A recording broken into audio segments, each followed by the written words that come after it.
తండ్రి దేవుని ఆరాధించ కూడా వచ్చిన మీద కూడా ప్రభునామంలో ఉందని తెలియజేస్తున్నానండి. పరిశుద్ధ గ్రంథం నుండి అపోస్తలుడైన పౌలు గారు తెస్సలోనికలో ఉన్నటువంటి సంఘానికి రాసినటువంటి రెండవ పత్రిక 2వ అధ్యాయము 14 నుంచి 15 వరకు ఉన్న లేఖన భాగాన్ని చదువుకుందాము. 2వ తెస్సలోనిక 2వ అధ్యాయము 14-15.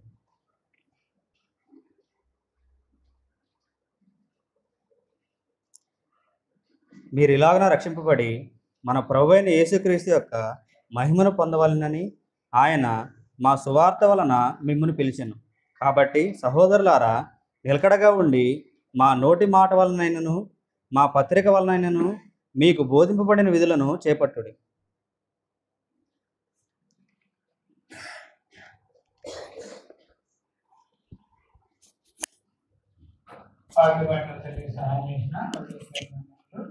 చదవబడిన వాక్యాన్ని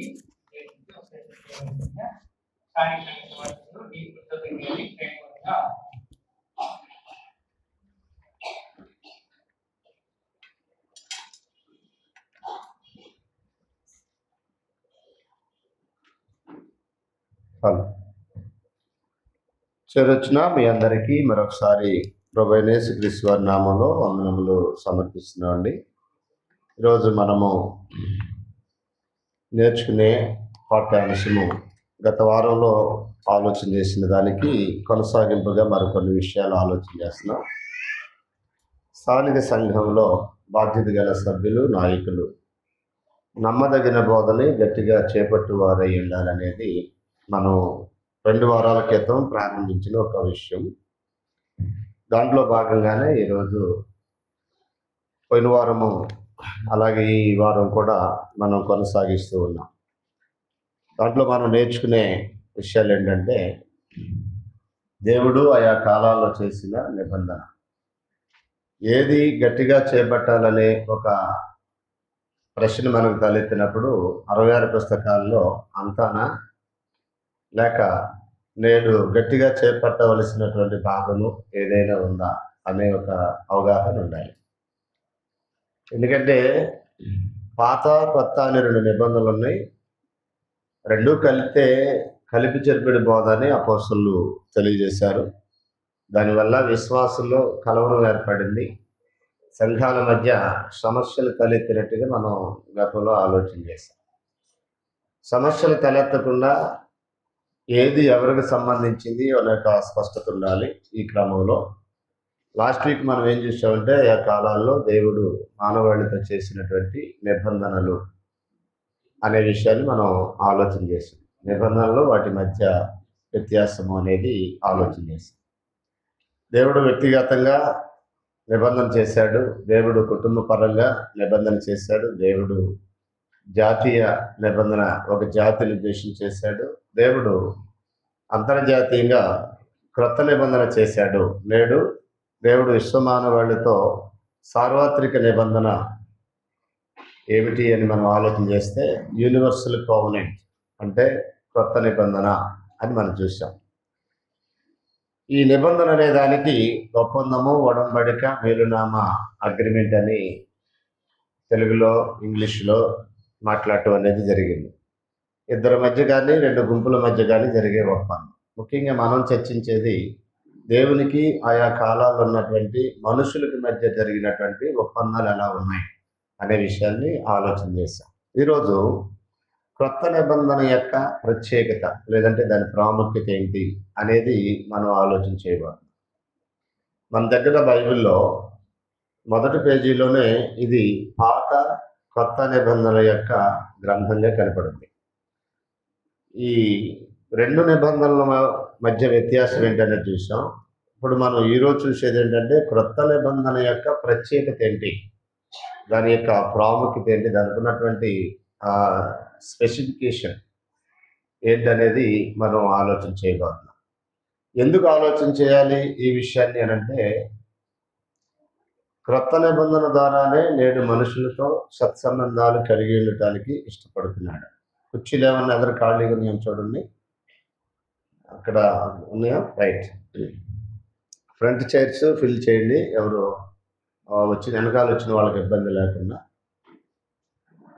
రైట్, జాగ్రత్తగా చూడండి. క్రొత్త నిబంధన ప్రత్యేకత ఎరిగి ఉంటేనే దేవునితో మనకున్నటువంటి సంబంధం ఆరోగ్యకరంగా ఉంటుంది. ఆరోగ్యకరంగా సంబంధాన్ని కొనసాగించడం, అనారోగ్యకరంగా సంబంధాన్ని కొనసాగించడం, అసలు సంబంధమే లేకుండా సంబంధం ఉన్నట్టుగా ఫీల్ అవటం, ఇవి డిఫరెన్స్ అన్నమాట. సంబంధం ఉందా లేదా అనేది మొదట చూడాలి. ఉంటే ఆ సంబంధం హెల్దీగా ఉందా, అన్హెల్దీగా ఉందా అనేది చూడాలి. హెల్దీగా ఉంటే నో ప్రాబ్లం, అన్హెల్దీగా ఉంటే ట్రీట్మెంట్ జరగాలి. రోగం వచ్చిందంటే ఖచ్చితంగా ట్రీట్మెంట్ జరగాలి. ట్రీట్మెంట్ జరగకపోతే రోగం ముదిరిపోతుంది. అది కొన్ని రోగాలు వాళ్ళకే నష్టం చేస్తాయి, కొన్ని రోగాలు ఇతరులకు కూడా నష్టం చేస్తాయి. అంటే అది ఇంకొకరికి పాకే రోగాలు ఉంటాయి కొన్ని. అందుకని వాళ్ళని చాలా దూరంగా ఉంచుతారు మనుషులకి. వాళ్ళకి సపరేటు ఏర్పాట్లు చేస్తారు, వైద్య సిబ్బంది కానీ ఫ్యామిలీ మెంబర్స్ కానీ. ఎందుకంటే ఆ డిసీజ్ అనేది ఇంకొకరికి సోకే ప్రమాదం ఉంది కనుక అది ఇంకొకరి మీద ఎఫెక్ట్ చూపుకుని ఉండడానికి వాళ్ళు కొంచెం డిస్టెన్స్ ఇస్తారు. ఇక్కడ కూడా కొంతమంది వ్యక్తులకి ఈ హెల్దీ రిలేషన్షిప్ అనేది దేవునితో లేకపోతే వాళ్ళకి ఉన్నటువంటి ఆ సమస్య ఇంకొకరికి పాకే అవకాశం. కాబట్టి కొత్త నిబంధనకున్న ప్రత్యేకత ఏంటనేది మనకి అర్థమైనప్పుడే దేవునితో మనకున్న బాంధవ్యం బలోపేతం అవుతుంది. కొంతమందికి అసలు పాత నిబంధన కొత్త నిబంధన ఈ గొడవ ఏంటంటే అసలు మనకి ఏదైతే అంతా దేవుని వాక్యమేగా అని అమాయకంగా మాట్లాడే వాళ్ళు కూడా లేకపోలేదు. ఇందులో బోధించే వాళ్ళు కూడా ఉన్నారు. సామాన్యమైన ప్రజలే కాకుండా విశ్వాస జీవితాన్ని గడిపేవాళ్ళే కాకుండా బోధించే వాళ్ళు కూడా ఉన్నారు. బోధించేవాళ్ళు అలా ఉన్నామంటేనే చాలామంది విశ్వాసులకు ఈ విషయం మీద సరైన క్లారిటీ లేదు. బోధించేవాడు క్లారిటీ ఉందనుకో, అక్కడున్న సభ్యులు ఎంతో కొంతమందికి వచ్చి 100 మందిలో కనీసం 10 మందికైనా ఎక్కించలేడా అతనికి ఉన్న ఆలోచన. 10 మందికి కూడా ఎక్కలేదంటే అక్కడున్న బోధించే వ్యక్తికి కూడా ఈ విషయం మీద సరైన అవగాహన లేదని అర్థం. సో పాత కొత్త ఈ గొడవ మనకెందుకు అనేవాడు బైబిల్ని సరిగ్గా చదివేవారు కాదు.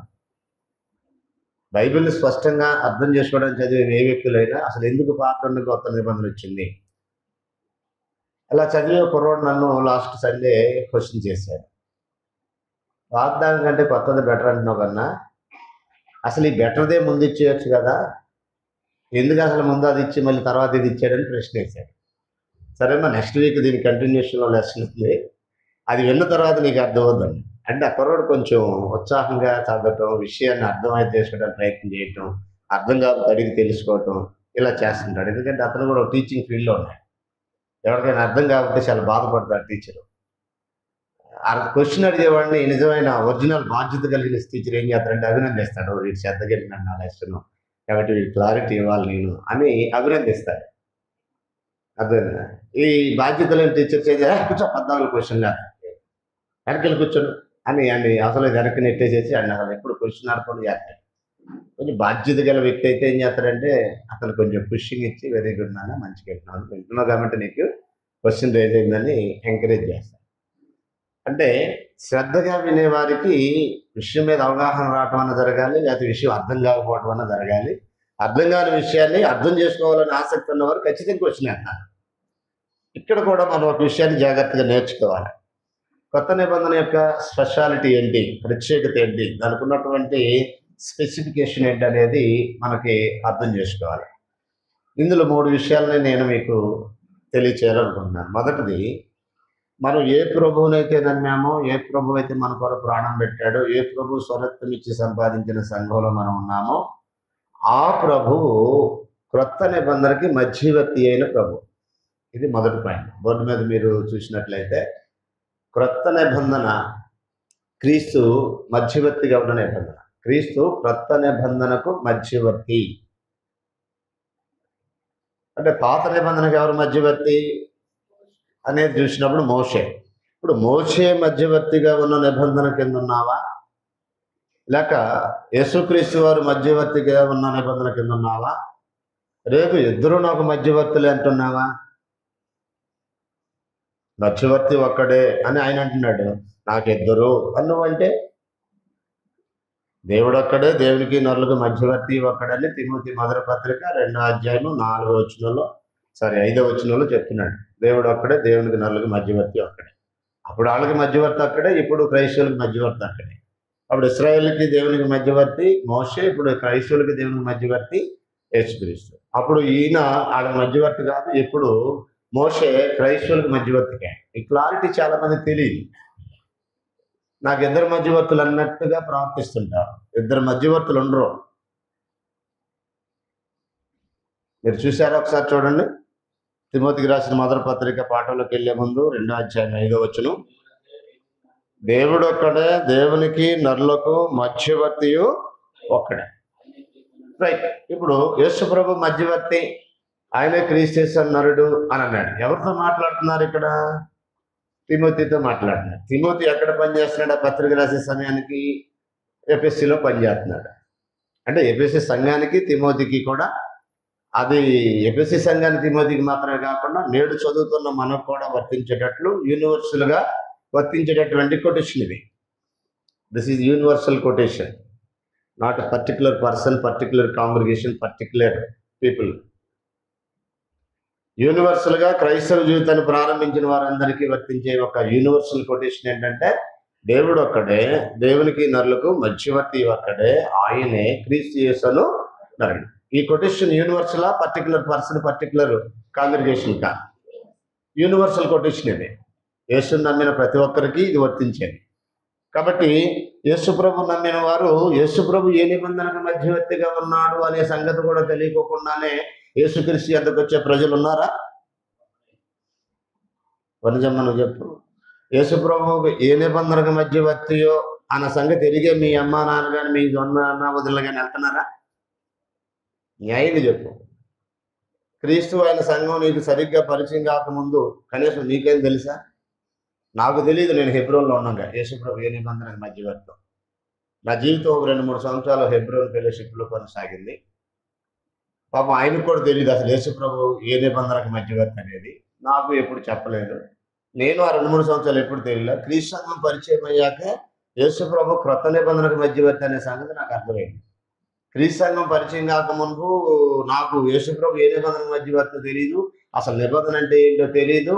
పాత నిబంధన అంటే ఏంటో తెలియదు. క్రొత్త నిబంధన అంటే ఏంటో కూడా తెలియదు నాకు. అంటే ఇలా కొనసాగే మనుషులు కూడా ఉన్నారు అని అంటే కొన్ని కోట్ల మంది ఉన్నారు. మరి వాళ్ళతో దేవుడికి ఎలా సంబంధం ఉంటుంది? యాక్చువల్గా ఉండదు, కానీ వాళ్ళు ఉన్నట్టుగా ఫీల్ అవుతారు. ఇంకా చెప్పాలంటే జబ్బు ఏ స్థాయిలో ఉందంటే కొంతమందికి మాకే సంబంధం ఉంది, ఇంకెవరికి సంబంధం లేదన్నట్టుగా ఫీల్ అవుతారు. దేవునికి మాకే బాగా దగ్గర సంబంధం ఉంది, ఇంకెవరికి లేదన్నట్టు కూడా ఫీల్ అవుతారు. మళ్ళీ అదొక భయంకరమైన జబ్బు. But without covenant there is no relationship between God and human being in all time అని మనం గ్రహించాలి. ఏ సమయంలో నేను ఎప్పుడైనా ఆది నుంచి ఇప్పటి వరకు నిబంధన లేకుండా దేవుడు ఎవరితో సంబంధాలు పెట్టుకోడు. పెట్టుకున్నాడని మీరు అనుకుంటాం, మనం అనుకుంటాం. నిబంధన మీరిన జనులతో దేవుడికి వాళ్ళకి ఆరోగ్యకరమైన సంబంధాలు ఉండవు. ఈవెన్ క్రీస్తు సంఘ సభ్యులైనా క్రొత్త నిబంధన యొక్క అడుగుజాడలో నిలవకుండా నా ఇష్టం వచ్చినట్టుగా నేను ప్రవర్తిస్తా సంఘంలో అనే వారితో దేవుడు సంబంధాలు పెట్టుకోడు. నలుగురు వచ్చి కూర్చొని ఆరాధన చేసి వెళ్ళిపోతారు. వాళ్ళు అనుకున్నది దేవుడు అంగీకరించేది కాదు. దేవునికి అంగీకారయోగ్యమైన ఆత్మ సంబంధమైన బలులు కోరుతున్నాడు. నీ బలిని దేవుడు అంగీకరించాడంటే నీతో నిబంధన ఏ నిబంధన, ఆ నిబంధన నువ్వు ఎంత లోబడి ఉన్నావు అనే విషయాన్ని మనం నేర్చుకోవాలి. యెషయా గ్రంథం 2వ అధ్యాయము 4వ వచనం ఒకసారి చదివినట్లయితే, యెషయా గ్రంథం 2వ అధ్యాయం 4వ వచనం క్రీస్తు మనకి మధ్యవర్తి అనే విషయాన్ని నేర్పిస్తున్నది. ఆ భాగంలో అంటే అది క్రొత్త నిబంధనను ఉద్దేశించే మాట్లాడినటువంటి సందేశం. అంటే రాజులైన యాజక సమూహం ఏర్పడుద్ది. యాజక సమూహానికి దేవుని మార్గాలు బోధించబడతాయి. వారు ఆయన మార్గాల్లో నడవాలి అని ఆదేశాలు ఇవ్వబడ్డాయి. వాటి గురించి మాట్లాడుతూ 3వ వచనం నుంచి చదువుదాం. ఆ కాలమున సియోనులో నుండి ధర్మశాస్త్రము, యెరూషలేము నుండి యెహోవాకు బయలువెళ్ళును. జనులు గుంపులు గుంపులుగా వచ్చి యాకోబు దేవుని మందిరమునకును యెహోవా పర్వతమునకు మనం వెళ్ళుదాము రండి. ఆయన తన మార్గముల విషయమే మనకు బోధించును. మనము ఆయన త్రోవలలో నడుచుకుందామని చెప్పుకొందరు. ఆయన మధ్యవర్తి అయి అన్ని జనులకు న్యాయం తెచ్చును. అనేక జన్మలకు తీర్పు తీర్చును. మెస్సియాను గుర్చినటువంటి ప్రవచనం ఇది యెషయా భక్తుడి ద్వారా. ఆయన సంఘాన్ని గుర్చినటువంటి ప్రవచనం ఇది యెషయా భక్తుడి ద్వారా. క్రీస్తు ఆయన సంఘాన్ని గురించి క్రీస్తుకు పూర్వం 600 సంవత్సరాల క్రితమే ప్రవక్తల నోట దేవుడు పలికించిన సత్యమైన మాటలు ఇవి. మీకా గ్రంథంలో కూడా ఇదే విషయాన్ని ప్రస్తావిస్తాడు. మీకా ద్వారా కూడా చెప్తారు. మీకా గ్రంథము ఒకసారి చదువుదాం.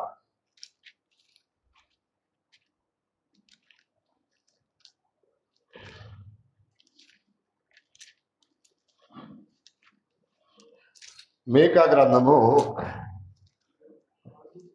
4వ అధ్యాయము 3వ వచనం చదువుతున్నాను చూడండి. ఆయన మధ్యవర్తి అయి అనేక జన్మలకు న్యాయము తీర్చును అని అన్నాడు. అంటే ఈ మొదటి నుంచి చదివితే యెషయా గ్రంథం మొదటి నుంచి ఏం మాట్లాడాడో మీకా గ్రంథం 4వ అధ్యాయంలో కూడా అదే మాట్లాడాడు.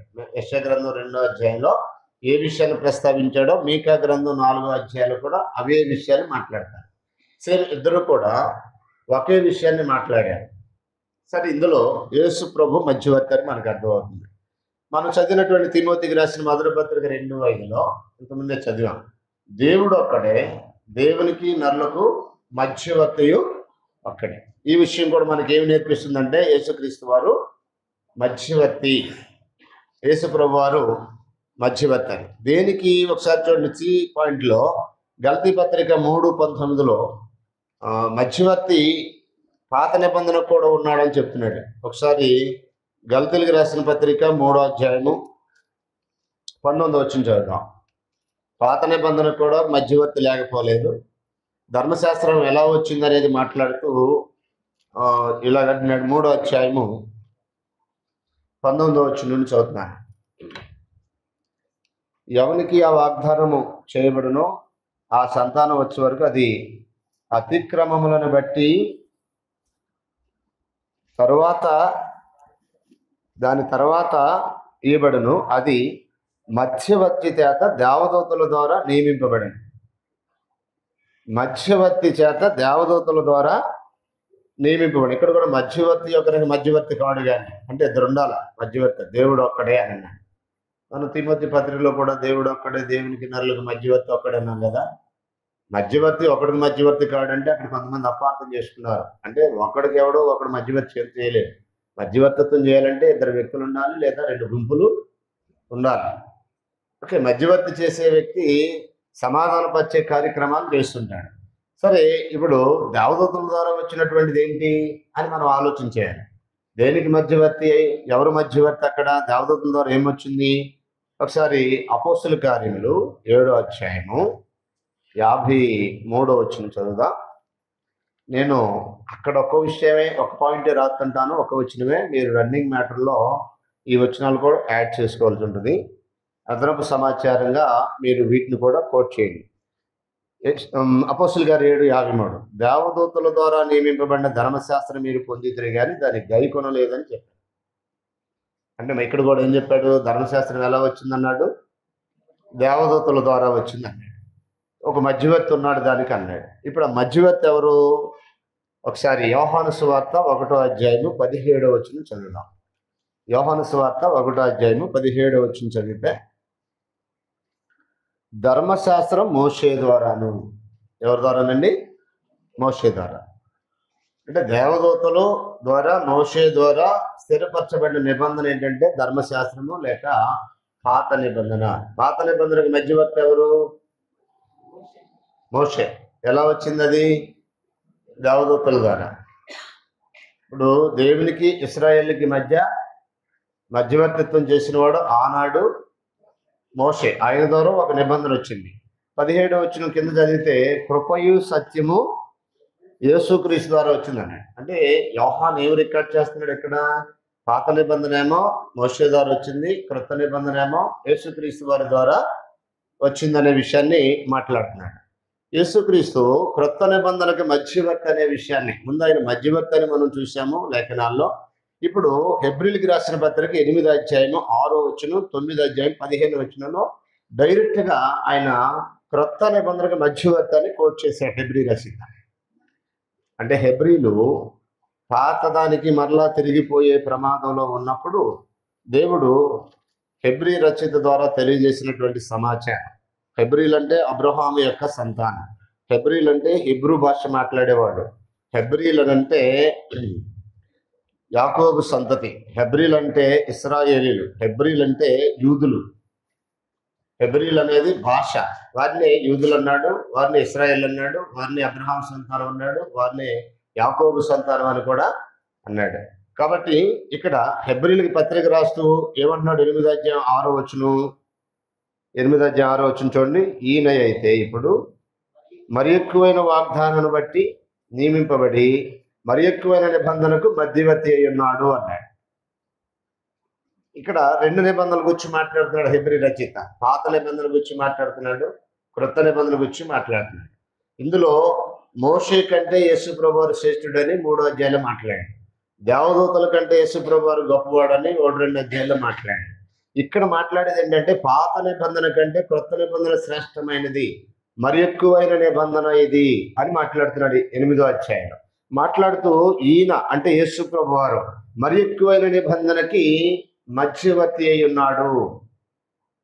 9-15 ఈ హేతు చేత మొదటి నిబంధన కాలంలో జరిగిన అపరాధముల నుండి విమోచనము కలుగుటకై ఆయన మరణం పొందినందున పిలువబడిన వారు నిత్యమైన స్వాస్థ్యమును గుర్చిన వాగ్దానం పొందు నిమిత్తము ఆయన క్రొత్త నిబంధనకు మధ్యవర్తి అయి ఉన్నాడు అన్నాడు. యేసుక్రీస్తు వారు క్రొత్త నిబంధనకి మధ్యవర్తి అయి ఉన్నాడు అనే విషయాన్ని మాట్లాడుతున్నాడు. ప్రభు అయిన యేసు ఏ నిబంధనకి మధ్యవర్తి? క్రొత్త నిబంధనకి మధ్యవర్తి అయి ఉన్నాడు. ఇప్పుడు చెప్పండి, నువ్వు నమ్మిన యేసు ఏ నిబంధనకి మధ్యవర్తో నీకు తెలియకుండా, నాకు తెలియకుండా, నాకు దేవునితో సంబంధం ఉంటుందా? మనకి దేవునితో సంబంధం ఉంటుందా? దేవునితో మనకి సంబంధం ఉండాలంటే నిబంధన ద్వారానే కదా. ఆదాము ఏమన్నాడు? నీవు నేను సహవాసం చేయాలంటే నీకు నాకు మధ్య రిలేషన్షిప్ కానీ ఫెలోషిప్ కానీ ఉండాలంటే నేను పండు తినకూడదని నీకు ఆజ్ఞాపిస్తున్నా, తింటే చచ్చిపోతావు అన్నాడు. చచ్చిపోవటం అంటే ఫెలోషిప్ కట్ అవుద్ది. చచ్చిపోవటం అంటే దేవునితో సహవాసం కట్ అవుద్ది, దేవునితో సంబంధం తెగిపోతాని అర్థం. దేవుని నుంచి వేరైపోతాం. దాని ప్రత్యక్ష నిదర్శనం ఏంటంటే ఏదైనా తోట నుంచి బయటికి పంపివేయబడ్డాడు. ఈ పాపము అపరాధములు దేవునికి నరులకి మధ్యలో గోడగా ఉన్నాయని యెషయా 59 అధ్యాయం 1-2 వచనాలు అంటుంది. రక్షింపనేరకున్నట్లు యెహోవా హస్తం కొరుసు కాలేదు, వెనునేరకిన్నట్లు ఆయన చేతులు కొరుసు కాలేదు. మీ దోషములు మీకు మీ దేవునికి అడ్డంగా ఉన్నవి, మీ పాపములు ఆయన ముఖమును మీకు మరుగుపరచెను. మధ్యలో ఒక గోడగా దేవుని నరుల్ని ఈ పాపాలు అపరాధాలు వేరు చేస్తున్నాయి. ఈ పాపం అనేది దేని బట్టి ఆరోపించబడుతుంది అంటే నిబంధన పెట్టే. నిబంధన లేనప్పుడు పాపం ఆరోపింపబడదు. ఆజ్ఞ అతిక్రమము పాపం అన్నాడు యోహాను మొదటి పత్రిక 3:4. కాబట్టి ఆదాముకి ఆజ్ఞ లేనప్పుడు ఆదాము పాపిగా ఆరోపించబడ్డాడు. ఆదాము పాపిగా ఎప్పుడు ఆరోపించబడతాడు? ఆదాము నిబంధన మీరినప్పుడు పాపం ఆరోపించబడింది అని అంటాడు రోమాపత్రిక 5వ అధ్యాయంలో. కాబట్టి ఇప్పుడు నిబంధన అనేది లేకపోతే పాపం ఆరోపించబడదు. పాపం అనేది లేకపోతే దేవునితో సంబంధం తెగిపోదు. దేవునితో సంబంధాలు తెగిపోయినాయి అంటేనే పాపమే దాని కారణం. కాబట్టి నిబంధన అనేది దేవుణ్ణి నరులను సమాధానపరిచేది, దేవుణ్ణి నరులను సంబంధ బాంధవ్యాలు కలిగించేది, దేవునికి నరులకి మధ్య సరైన సహవాసాన్ని ఏర్పాటు చేసేది. అబ్బాయి ఎక్కడికి వెళ్తున్నావు? ఆలస్యంగా వచ్చా, మళ్ళీ రాకనే ఆలస్యంగా వచ్చాడు, మళ్ళీ వెనక్కి వెళ్తున్నాడు. జాగ్రత్త. నాకు కొంచెం డిస్టర్బెన్స్ అవుతుంది ఎవరైనా సరిగ్గా వినకపోతే. అది మాట్లాడుకుని ఉండలేదు. జాగ్రత్తగా రండి. దేవునితో మనకి సంబంధం ఏర్పడాలంటే నిబంధన అనేది ఖచ్చితంగా ఉండాలి. ఖచ్చితంగా నిబంధన లేకుండా సంబంధం ఏర్పడదు. కాబట్టి ఇప్పుడు యేసు ప్రభువారు ఏ నిబంధనకి మధ్యవర్తి అని ప్రూవ్ అవుతుంది బైబిల్ ప్రకారం? క్రొత్త నిబంధన, మరి ఎక్కువైన నిబంధన, నూతన నిబంధనకైనా మధ్యవర్తి. అది క్రొత్త నిబంధనకు ఉన్నటువంటి ప్రత్యేకత. ఇప్పుడు యేసు ప్రభువుకి వచ్చి దేవుడు మాట్లాడిన కొన్ని మాటలు దీనికి రిలేటెడ్గా చూస్తే ద్వితీయోపదేశకాండం 18:18లో ఒక విషయం అంటాడు చూడండి. ద్వితీయోపదేశకాండం 18:18 వారి సహోదరులలో నుండి నీ వంటి ప్రవక్తను వారి కొరకు పుట్టించదను, అతని నోట నా మాటల నుంచెదను. ఈ మాట అండర్లైన్ చేయండి. అతని నోట నా మాటల నుంచెదను, నేను అతనికి ఆజ్ఞాపించినది యావత్తు అతడు వారితో చెప్పును. అతడు నా నామమును చెప్పు నా మాటలను వినని వానిని దాని గురించి విచారణ చేసేదను అని అన్నాడు. ఇదే విషయాన్ని అపోస్తుడైన పేతురు 3వ అధ్యాయం అపోస్తుల కార్యంలో కోట్ చేశాడు. ఒకసారి అపోస్తుల గారి 3వ అధ్యాయంలోకి రండి. అపోస్తుల గారి 3వ అధ్యాయంలో ఆ ప్రవక్త ఎవరు? ఏ ప్రవక్త మాట వినాలి? అక్కడ ఏ ప్రవక్త మాట వినకపోతే విచారంలోనికి తెస్తానంటున్నాడు, అంటే తీర్పు తీరుస్తానంటున్నాడు. ఎవరు ఆ ప్రవక్త? ఆ తీర్పు ఎంత భయంకరంగా ఉంటుంది అనే విషయాన్ని ఇక్కడ ఈయన మాట్లాడుతున్నాడు పేతురు గారు. వాస్తవానికి వీళ్ళు దేవాలయం దగ్గర ఒక కుంటివాడిని బాగు చేశారు. దానికి అక్కడున్న ప్రజలు, మత నాయకులకి అది కాస్త బాధ కలిగించి, మీరు ఈ నామంలో ఏ అధికారులు ఈ కార్యం చేశారని ప్రశ్నించారు. మేమేమి మా సొంత భక్తి శక్తి చేత కాదు, ఇది మీరు ఎవరైతే సిలువేశారో దేవుడు ఆయన్నే నియమించాడు అధికారిగా, ఆయన ద్వారానే, ఆయన అధికారంలోనే, ఆయన నామంలోనే ఈ కార్యం చేశామని మాట్లాడుతూ ఆయన గురించి ప్రవక్తలు మాట్లాడిన విషయం కూడా కోట్ చేస్తూ ఇక్కడ ద్వితీయోపదేశకాండం 18:18-19 మోషేకి తెలియజేసిన సమాచారాన్ని కోట్ చేసి మాట్లాడుతున్నాడు. 3వ అధ్యాయం 22 నుంచి. అపోస్తలుల కార్యములు 3:22. మోషే ఇట్లనను, ప్రభువైన దేవుడు నా వంటి ఒక ప్రవక్తను మీ సహోదరులలో నుండి మీ కొరకు పుట్టించును, ఆయన మీతో ఏం చెప్పినను అన్ని విషయాలు మీరు ఆయన మాట వినవలను. ఆ ప్రవక్త మాట వినని వాడు ప్రజల్లో ఉండకుండా సర్వనాశనమగునని. ఇప్పుడు చెప్పండి, ఏ నిబంధనకు మధ్యవర్తి ప్రభు అంటే క్రొత్త నిబంధనకి. ఇప్పుడు దేవుడు ఆయన నోట్లో పెట్టిన మాటలే క్రొత్త నిబంధన. క్రొత్త నిబంధన అంటే ఏంటి? నేను ప్రవక్తను పంపుతాను, అతని నోట నా మాటలు ఉంటాయి అన్నాడు. అంటే యేసు ప్రభు మాట్లాడిన మాటలు దేవుడు ఆయన నోట్లో పెట్టిన మాటలేవి, ఆయన సొంతవి కాదు. ఆయన శరీరధారిగా ఉన్న రోజుల్లోనే నేను మాట్లాడేది ఏది నాది కాదు, నా అంతటి నేనే మాట్లాడలేదు, నన్ను పంపిన తండ్రి ఏం మాట్లాడాలో, ఏమి అనవలనో, ఏమి మాట్లాడవలనో, ఏమి చేయవలనో అంతా కూడా ఫుల్ ఫ్లెడ్జ్డ్గా చెప్పి పంపించాడు ఇక్కడికి అని చెప్పాడు ఆయన. ఆయన నోట నా మాటలు ఉంటే ఆయన మాట మీరు వినాలి, ఆయన మాట వినడవాడు ప్రజల్లో ఉండకుండా సర్వనాశనం అయిపోతాడని. నాశనం అనే దానికి సర్వనాశనం అనే దానికి ఎంత వ్యత్యాసం ఉంది? It's completely destroyed. ఆ పదానికి వాడినటువంటిది ఏంటంటే కంప్లీట్లీ డిస్ట్రాయిడ్, సర్వనాశనం అయిపోతారు యేసుప్రభు మాట వినపోతే. చాలా మంది అనుకుంటారు యేసుప్రభు మాట మేము వింటున్నాం కదా, ఆదివారం వస్తున్నాం కదా అనుకుంటారు. ఆదివారం వచ్చినంత మాత్రం యేసుప్రభు మాట విన్నట్టు కాదు.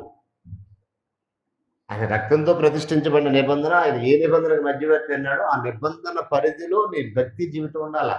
నువ్వు అనుకున్నది ఒకటి చేసేసి నేను భక్తి చేస్తున్నాను అనుకుంటే, ఆయనతో నీకేదో సంబంధాలు ఉన్నాయి, మేము సేఫ్టీ జోన్లో ఉన్నాం అని అనుకుంటే అదొక రకమైనటువంటి సైకలాజికల్ డిజార్డర్, అంటే అదొక మానసిక రోగం. క్రీస్తు సంఘ సభ్యులు కూడా నరకానికి వెళ్తారు తెలుసా మీకు? యేసుప్రభు అన్నాడు, అపోస్తులు కూడా అన్నాడు, తీర్పు దేవుని ఇంటి చేతనే ప్రారంభం అవుద్దని అపోస్తులైన పేతురు అన్నాడు. అంటే అక్కడి నుంచి ఏరువేత ప్రారంభం అవుద్ది. మనిషి కుమారుడు తన దూతలతో వచ్చినప్పుడు ఆయన రాజ్యం నుంచి ఆటంకమైన వారిని సమస్తమైన దుర్నీతి పనులు ఏరి అగ్నిగుండంలో పడేస్తారన్న. క్రీస్తు సంఘ సభ్యులు అయిపోగానే వెళ్ళిపోతాం మేము అక్కడ పనులు కన్ఫర్మ్ స్టాంప్ పడిపోయింది అనుకోమాకండి. రియలైజ్ చేయడానికి తిరిగిలేదా అని అలా ఫీల్ అవ్వాల్సిన అవసరం లేదు. ఏరువేత అనే కార్యక్రమం ఎక్కడి నుంచి స్టార్ట్ అవుద్ది, ప్రక్షాళన అనేది ఎక్కడి నుంచి స్టార్ట్ అవుద్ది. దీనికి వెలుపులున్న వాడికి అసలు తోసేయటమే, నెట్టేయటమే, అక్కడ ఇంకా ఆర్గ్యుమెంట్స్ ఏమీ లేదు. తీర్పు అనేది అసలు ఎక్కడే స్టార్ట్ అవుద్ది అన్నాడు. సో చాలా జాగ్రత్తగా మనం ఈ విషయాన్ని ఆలోచన చేయాల్సిన అవసరం ఉంది. అందుకే అన్నాడు, ఆయన మాట వినని వాడు ప్రజల్లో ఉండకుండా సర్వనాశనం అయిపోతాడు అన్నాడు. మత్తయి 17:5 కొండ మీద రూపాంతరం పొందిన సందర్భంలో యేసు ప్రభువుని గురించి మాట్లాడుతూ దేవుడు ఇలాగన్నాడు. 17వ అధ్యాయం మత్తయి సువార్త 5వ వచనంలో, అతడు ఇంకనూ మాట్లాడుచుండగా ఇదిగో ప్రకాశమానమైన మేఘం వారిని కమ్ముకొనెను, ఇదిగో ఈయన నా ప్రియకుమారుడు, ఈయన యందు నేను ఆనందించుచున్నాను, ఈయన మాట వినుడి అని ఒక శబ్దము ఆ మేఘములో నుండి పుట్టింది.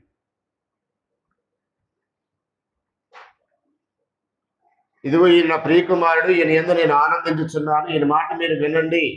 దేవుడు చెప్తున్నాడు, ఈయన మాట మీరు వినండి అని అన్నాడు. ఆయన నోట్లో నా మాటలు ఉంటాయని ప్రవక్తకు చెప్పాడు. ఆయన మాట మీరు వినాలని ఆయన డైరెక్ట్ చెప్తున్నాడు. ఆయన మాట వినని వాడు ప్రజల్లో ఉండకుండా సర్వనాశనం అయిపోతాడు అన్నాడు. హెబ్రీ పత్రిక 2:1-2 పూర్వకాలమందు నానా సమయములలో, ఒకసారి చూడండి నా మాట కూడా, నానా సమయంలోనూ నానా విధములుగాను ప్రవక్తల ద్వారా మన పితరులతో మాట్లాడిన దేవుడు ఈ దినములంతమందు కుమారుని ద్వారా మనతో మాట్లాడెను. అంటే దేవుడు ఏం మాట్లాడాలనుకున్నాడో ఆ విషయాలు ఆయా కాలాల్లో వ్యక్తులతో మాట్లాడాడు. మనం లాస్ట్ వీక్ చూసింది అదే. నిబంధనలన్నా మాట్లాడటమన్నా ఒకటే, ఆజ్ఞలన్నా శాసనాలన్నా న్యాయ విధులన్నా ఒకటే. న్యాయ విధులు వేరు, శాసనాలు వేరు, ఆజ్ఞలు వేరు కాదు, నిబంధనలు వేరు కాదు. ఆయా కాలాల్లో దేవుడు మనుషులతో చేసినటువంటి శాసనాలు ఏవైతున్నాయో వాటిని గురించి మాట్లాడి ఈ దినములంతమందు కుమారుని ద్వారా మనతో మాట్లాడినట్టు ఇడిస్తేనా యేసు ప్రభు ద్వారా మాట్లాడిన తర్వాత ఇంక మాట్లాడేది ఏమీ లేదు. మధ్యలో ఇంకెవరో చేయమడిగినా చెప్పేది లేదు, ఎవరికి దర్శనంలో ఏమీ బయలుపరిచేది లేదు. యేసు ప్రభుతో ద్వారా ఏదైతే చెప్పాలనుకున్న దేవుడు అదంతా కూడా చెప్పేశాడు. ఒకవేళ ఇప్పుడు ఎవరైనా నాకు బయలుపరిచాడు ప్రత్యేకంగా బైబిల్లో లేదు అని చెప్తున్నట్లయితే వారు దేవునికి భిన్నంగా మాట్లాడుతున్నారు, వాక్యానికి భిన్నంగా మాట్లాడుతున్నారు, వాక్యానికి వ్యతిరేకంగా ప్రవర్తిస్తున్నారు. జాగ్రత్తగా ఆలోచన చేసినట్లయితే ఈ దినములంతమంది కుమారుని ద్వారా మనతో మాట్లాడినంటే ఆయన ఏం చెప్పాలనుకున్నాడో అదంతా చెప్పేసేసాడు. ఇంకా కళలతో పని లేదు, దర్శనాలతో పని లేదు. కళలో చెప్పే మ్యాటర్ ఏమి లేదు, దర్శనాల్లో చెప్పే మ్యాటర్ ఏమి లేదు. నందిగారి దగ్గర ఒక పల్లెటూరులో ఒక ఆయన ఉంటాడు, అతని పేరు మోజేసు. పుల్లారావు గారని ఈ ప్లాట్ కొన్నప్పుడు ఉన్నాడు పాప, ఇప్పుడు చనిపోయాడు. ఆయనకి మేనమామ వరుస అవుతాడు. నేను ఒకసారి ఆ ఊరు వెళ్ళినప్పుడు డిసెంబర్ 20 యేసుప్రభు పుట్టాడని బైబిల్ ఎక్కడ ఉందని అడిగాడు పుల్లారావు గారు.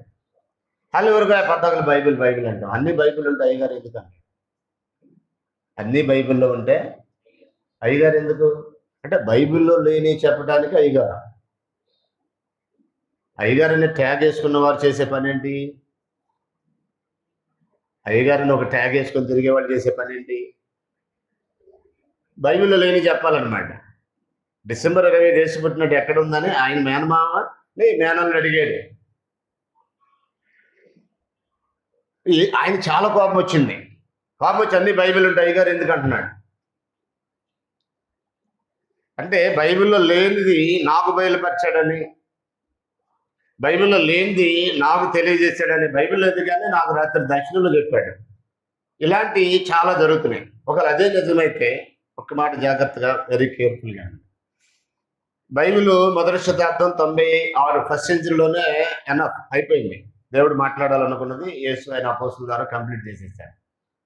అయితే 600 సంవత్సరాల తర్వాత 7th సెంచరీ స్టార్టింగ్లో 6th సెంచరీ ఎండింగ్ అయిన తర్వాత 7th సెంచరీ స్టార్టింగ్లో మహమ్మద్ అనే ఒక వ్యక్తి ప్రవక్తగా తను తాను చాటుకొని గబ్రియేలు దూత నాకు బయలుపరిచాడని, అదే ఖురాన్ అంతిమ దైవ గ్రంథం, ఇదే ఆఖరి దైవ గ్రంథం అని చెప్పాడు. ఇప్పుడు ప్రపంచవ్యాప్తంగా ఉన్నటువంటి వరల్డ్ వైడ్ ఉన్నటువంటి ఇస్లాం ప్రాపగేషన్ సెంటర్స్ వారు దాన్ని ఏమని ప్రచారం చేస్తున్నారంటే ఖురాన్ అంతిమ దైవ గ్రంథం అని.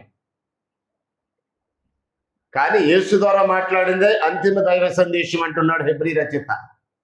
ఈ దినములంతమందు కుమారుని ద్వారా మనతో మాట్లాడిన ఇట్సెనా, ఇదే అంతిమ దైవ సందేశం.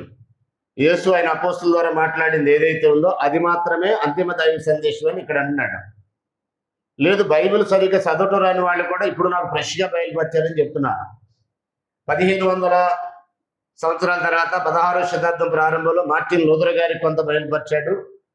అలా బయలుపరుచుకుంటూ వచ్చాడు. 18వ శతాబ్దంలో మొంగమూరి దేవదాసయ్య గారికి కూడా బయలుపరిచి బైబిల్ మిషన్ అనేది స్టార్ట్ చేయమన్నాడు.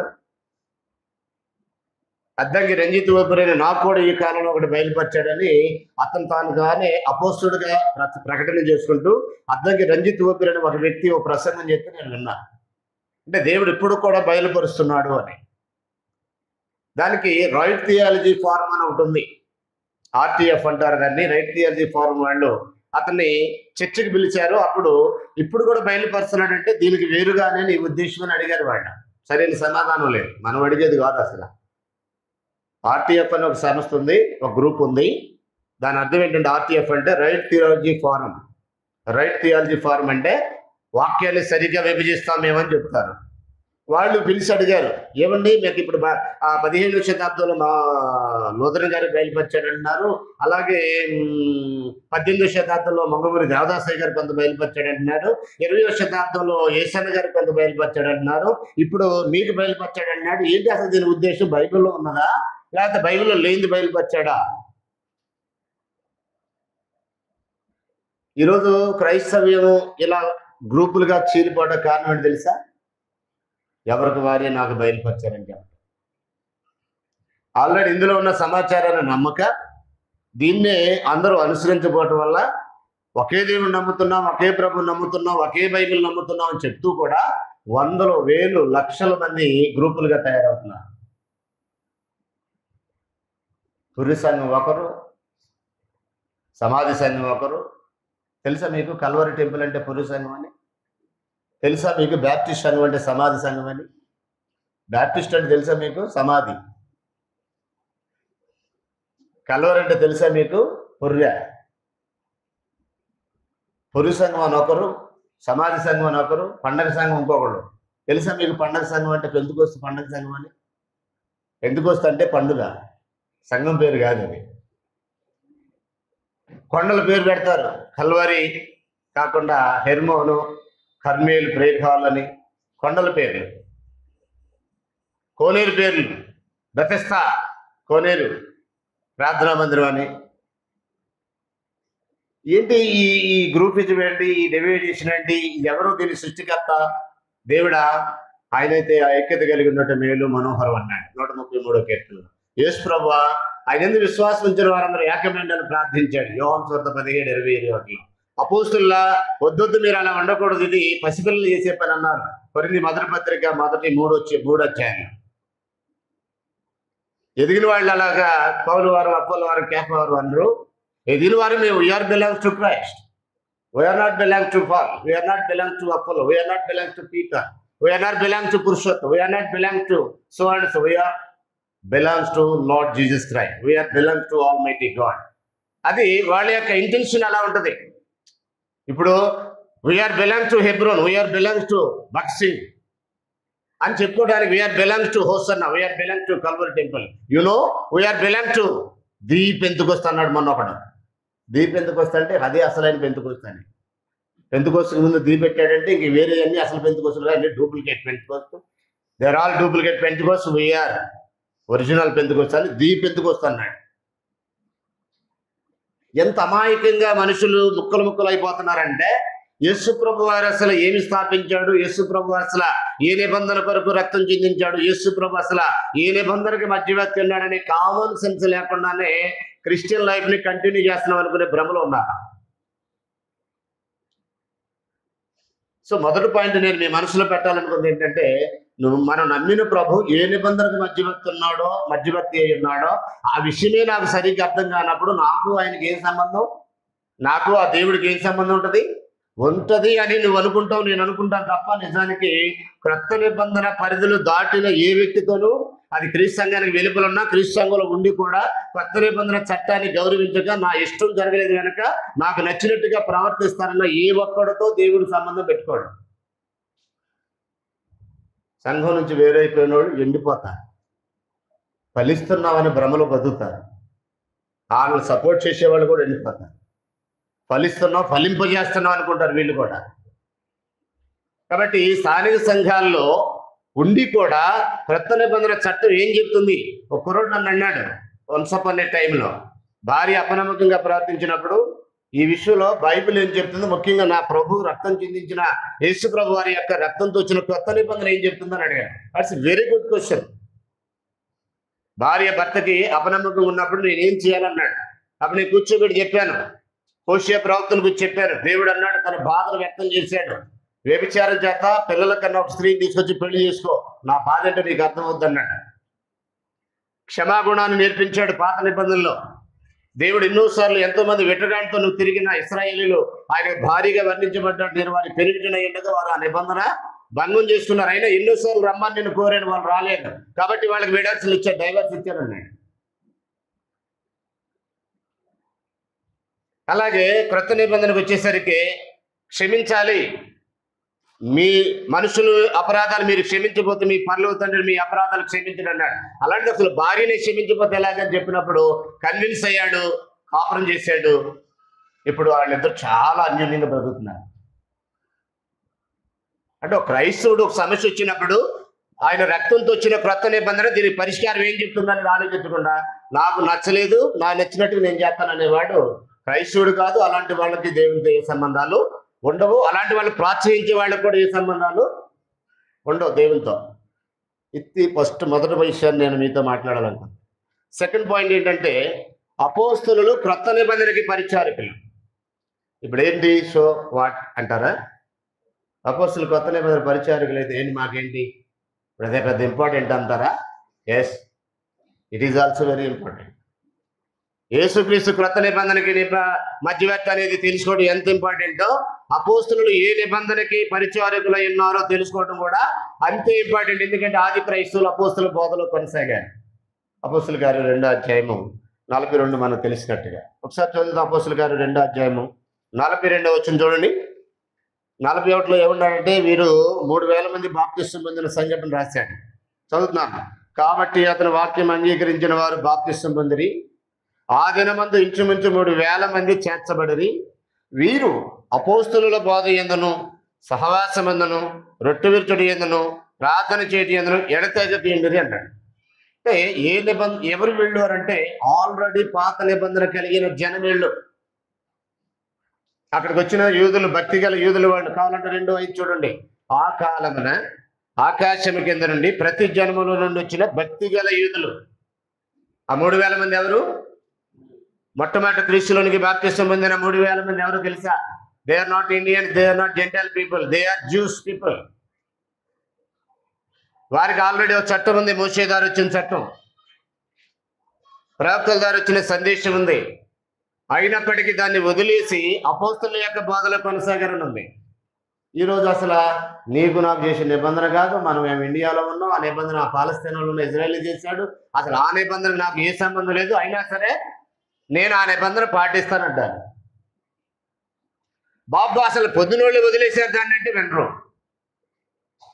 కొంతమంది ఎలా ఉంటారంటే ఆ కింద కూర్చోబెడుతున్నా ఏడుతాడు, సంఖలో పెట్టుకున్నా ఏడుతాడు.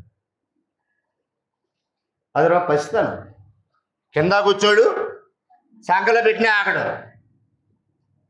4 పేకాలు అంటారు. మొన్న ఎవరో చెప్పారు, ఈరోజు పిల్లలు మన పెళ్లి అయిపోయిన తర్వాత వాక్యం చెప్పి ఎందుకు వచ్చిన తర్వాత అంటే పిల్లలు ఎందుకు పెట్టినారు తెలుసా బ్రదర్ మీకు? కొట్టట్లేదు తల్లిదండ్రులు అంటే. తల్లిదండ్రులు పిల్లలు కొట్టట్లేదు, అది వాళ్ళు అలా గోల చేస్తున్నారు, అలాగా తయారవుతున్నారు. ఏం చేత కింద ఉంటే కింద పెట్టినా గుట్టు పెడతాడు, సంఖలో పెట్టినా అదో రకమైనటువంటి పసితనం, చెప్తే వినరు. అక్కడ వచ్చిన యూదులే ఆల్రెడీ వాళ్ళకి నిబంధన ఉంది, పాత నిబంధన అంతా వాళ్ళకే ఇచ్చాడు. నా పైగా భక్తి గల యూదులు అంటే వాళ్ళు, they are not ordinary Jews. వాళ్ళు ఆర్డినరీ జ్యూస్ కాదు, సాధారణ యూదులు కాదండి. 16 దేశాల నుంచి పండుగ చేయడానికి వచ్చారు. ఎందుకంటే ద్వితీయోపదేశకాండం 16:16 అన్నాడు, మీరు ఎక్కడున్నా యెహోవా మీ కొరకు ఏర్పాటు చేసిన స్థలానికి 3 పండుగలకి మీరు రావాలన్నాడు. పెంతెకొస్తేకి, పర్ణశాల పండగకి, పస్కా పండగకి. ఈ 3 పండుగలకి యూదులు ఎక్కడున్నా భక్తి గల యూదుడు యెరూషలేం వెళ్తాడు. అది వారి దేవుడు వారికి ఇచ్చిన కమాండ్. అది ఆ ఆజ్ఞ పాటించి అంత సిన్సియర్గా, అంటే ఇప్పుడు భక్తి గల వాళ్ళు అయితే అందుకని అన్నాడు ఇక్కడ భక్తి కలిగిన యూదులు అనే పాయింట్ కోట్ చేసేట్టు చూడండి. అక్కడ చరిత్రకారుడైన లూకా అంటే భక్తిహీనులు రారు, భక్తి పరులే వస్తారు. భక్తి అంత దూరం ఎక్కడ వెళ్తాంలే అంటాడు. భక్తులైతే దూరం, భారం, ఖర్చు, కష్టం ఏమీ చూడరు. నీ భక్తి ప్రాబ్లం అది. నీకు దూరం అంటున్నావంటే ట్రావెలింగ్ ప్రాబ్లం ఉన్నట్టే, ట్రాన్స్పోర్ట్ సరిగ్గా లేదు బ్రదర్ అంటున్నావు అంటే భక్తి ప్రాబ్లం. ఇప్పుడు ఆ ముసలావిడ పెద్ద ఆవిడ ఉంది కదా, ఆమె అసలు వద్దిన దగ్గర నుంచి నడుచుకుంటూ అసలు ఎవరు లిఫ్ట్ కూడా అడగదా. బండి కారణం ఏంటంటే బండి మీద కూర్చోటం భయం అండి. నడుచుకుంటే రాస్తే నడుచుకుంటూ వెళ్ళిద్ది. అంత ఏజ్లో ఉండి కూడా. రజని ఉంద పాపం ఆరోగ్యం సహకరించబోయిన ఎక్కడ సింగనగర్ నుంచి వస్తుంది, 2 బస్సులు మారాలి. ఒక ముసలావిడ రాగలిగినప్పుడు ఒక అనారోగ్యంతో ఉన్న పేషెంట్ ఎక్కడో 2-3 బస్సులు మారి వచ్చి అక్కడ దిగి మళ్ళీ ఎవరు లిప్పాడుకుని నడుచుకుంటే ఇక్కడికి వచ్చినప్పుడు అన్ని ఆరోగ్యాల బాధలను వయసులో ఉన్న వాళ్ళు అన్నారండి, ట్రావెలింగ్ సరిగ్గా లేదు బ్రదర్, అక్కడికి వద్దామంటే ట్రాన్స్పోర్టేషన్ బాగోలేదు బ్రదర్, ఎక్కడ వంతెన దగ్గర దిగిన మొత్తం కలిపిన ఆ వంతెన దగ్గర దిగిన 1 కిలోమీటర్న్నర ఉండదు, ఈ వంతెన దగ్గర దిగిన 1 కిలోమీటర్న్నర ఉండదు. అసలు పొద్దున్నే వాకింగ్ చేస్తే ఆరోగ్యంగా ఉంటావు, బెనిఫిట్ అది నీకు. ఇప్పుడు ఉన్నటువంటి పరిస్థితిని బట్టి వాకింగ్ ఈజ్ వెరీ ఎసెన్షియల్ అంటున్నారు డాక్టర్స్ కూడా, మోటివేషనల్ స్పీకర్స్ కూడా. Not only doctors, motivational speakers కూడా ఏం చెప్తున్నారంటే ఎంతో కొంత నడవరా బాబు, ఆరోగ్యంగా ఉంటావు, ఈ రోగాలన్నిటికీ నివారణ ఎంతో కొంత ఉండాలంటే నడువు నడువు నడువు అంటున్నారు. ఆదివారం ఒక దేవుణ్ణి ఆరాధించడానికి 1 కిలోమీటర్ నడిపితే ఏం పోయింది, సొమ్ము పోయినట్టు. దూరం బ్రదర్, అసలు ఆటోలో రానంటున్నారు బ్రదర్, నేను వంతెన దగ్గర దిగిరా. అంతగా నడవలేని రోగం ఏదైనా ఉంటే ఎవరైనా ఫోన్ చెప్పిన దగ్గర ఉన్న ఫోన్ నెంబర్ తీసుకొని వాళ్ళని ఏదైనా బెద్దలాడుకో. ఇవేమీ చేయరు. ఇక్కడ చూడండి ఒకసారి 5వ వచనం, ఆ కాలమున ఆకాశము కింద నుండి ప్రతి జన్మలో నుండి వచ్చిన భక్తి గల యూదులు యెరూషలేములో కాపురం ఉండిరి అన్నాడు. వచ్చిన వాళ్ళు ఎవరంటే భక్తి కలిగిన యూదులండి. భక్తి గల వారికి దూరం భారం ఉండదు. 16 దేశాల నుంచి వచ్చారు కింద చదివితే మీరు. దేశం దాటి దేశం వెళ్ళాలంటే ఇప్పుడు మనకి పాస్పోర్ట్ కావాలి, పర్మిషన్ కావాలి, అధికారులు ఎక్కడి నుంచి పర్మిషన్ తీసుకొని వెళ్ళాలి. అంత రిస్క్ తీసుకొని ఇప్పుడు వెళ్ళాలంటే వేలకు వేలు ఖర్చు. ఇప్పుడు ట్రాన్స్పోర్టేషన్ యెరూషలేము ఎక్కడ, ఇండియా ఎక్కడ. ఇండియాలో యూదుడు ఉంటే పెంతెకొస్తు పండుగ యెరూషలేము వెళ్ళాలంటే ఎంత ఖర్చు అవుతుంది? అయినా సరే ఖర్చు ఎంత అయినా సరే దేవుని ఆజ్ఞది, ద్వితీయోపదేశకాండం 16:16లో. కాబట్టి అక్కడ ఖచ్చితంగా వెళ్ళాలనే ఒక నియమానికి వచ్చేసారు. కాబట్టి అంత నిష్ఠగా బతికిన వాళ్ళే ఆ ధర్మశాస్త్రాన్ని వదిలేసి అపోస్తుల బోధనలు కొనసాగారంటే ఇది ఇంపార్టెంట్ కాదా, ముఖ్యం కాదా, ప్రాముఖ్యం కాదు ఇది అపోస్తుల బోధ అంటే? నీకు అర్థం అవటం కొరకు చెప్పాను నేను. ఇది మీలో ఎవరు ఆదివారం రావడానికి ఇబ్బంది పడే వాళ్ళ గురించి కాదు, సందర్భం వచ్చింది కనుక చెప్పాలి కనుక చెప్పా. మిమ్మల్ని అవమానపరచడానికి కాదు, ముసలింను ఏదో ఎత్తేయడానికో లేకపోతే రజనీని ఏదో పొగటానికో చేసింది కాదు. అది మీలో ఉన్న ఒక బలహీనతను ఒకసారి గుర్తు చేసుకుని ఇక్కడ పండగ చేయడానికి భక్తులు ఎంత దూరం నుంచి వచ్చారంటే దేశాల నుంచి వచ్చారు. 16 దేశాల నుంచి వచ్చినట్టు ఉంటుంది మన రికార్డు ఇక్కడ. అంటే భక్తి ఉంటే నీకు దూరము భారము ఖర్చు కష్టం ఇవేమి కనపడు. నా దేవుడిని ఆరాధించాలంటే అది ఎంత దూరం అయినా, ఎంత ఖర్చు అయినా, ఎంత భారమైనా. వ్యర్థమైన కార్యక్రమాలకు ఎన్ని ఖర్చులు పెడతామండి? సత్యారాధన చేయడానికి ఖర్చుల గురించి ఆలోచిస్తారా? వ్యర్థమైన ప్రోగ్రాలకు ఎన్ని కిలోమీటర్లు వెళ్తామండి? కాబట్టి అంత నిష్ట కలిగిన భక్తి కలిగిన యూదులు అది వదిలేసి యువతలకు వచ్చేసారు. కొరింథీయులకు రాసిన మొదటి పత్రిక 3:5లో వాక్య సేవకులు పరిచారకులను బైబిల్ అంటుంది. అంటే అపోస్తలులు కూడా పరిచారకులే, అలాగే వాక్య సేవకులైన వారు పరిచారకులు అని బైబిల్ చెప్తుంది. కొరింథీయులకు రాసిన మొదటి పత్రిక 3:6. ఇక్కడ పౌలు వారు, అపోల వారు, కేప వారు అని చెప్పుకుంటున్నా. బాబు ఎందుకు ఇలాగ మీరు మా వైపు తిరుగుతున్నారు? మేము పరిచారకులు అని చెప్తున్నాడు పౌలు. ఒకసారి చదువుదాం. నేను నాటితిని, అపోల్లో నీళ్లు పోసెను, వృద్ధి కలుగజేయవాడు దేవుడే. 5వ వచనం, అపోల్లో ఎవడు, పౌలు ఎవడు? పరిచారకులే కదా. అపోల్లో ఎవడు, పౌలు ఎవడు? పరిచారకులే కదా. అంటే అపోల్లో కానీ, పౌలు కానీ, అపోస్తులు కానీ, వారితో ఉన్న వారి కానీ, నేడున్న వాక్య సేవకులు కానీ వీళ్ళంతా ఎవరు? పరిచారకులు అని అన్నాడు. తర్వాత కొరింథీయులకు రాసిన 2వ పత్రిక 4:6. కొరింథీయులకు రాసిన 2వ పత్రిక 4:6 వచనంలో అంధకారములో నుండి వెలుగు ప్రకాశించును గాక అని పలికిన దేవుడే తన మహిమను గుర్చిన జ్ఞానం యేసుక్రీస్తు నందు వెల్లడిపరచుటకు మా హృదయంలో ప్రకాశించను గనుక మేము మమ్మును గురించి ప్రకటించుకున్నట్టు లేదు కానీ క్రీస్తు యేసును గురించి ఆయన ప్రభు అయినయు మిమ్మును గురించి యేసు నిమిత్తం మేము పరిచారకులమని ప్రకటించుకొనుచున్నాం. పౌలు తనతో ఉన్నటువంటి అపోస్తలులు, సేవకులు ఏమని తమను గురించి వారు ప్రకటించుకుంటున్నారంటే మేము పరిచారకులమే అని అంటున్నాడు.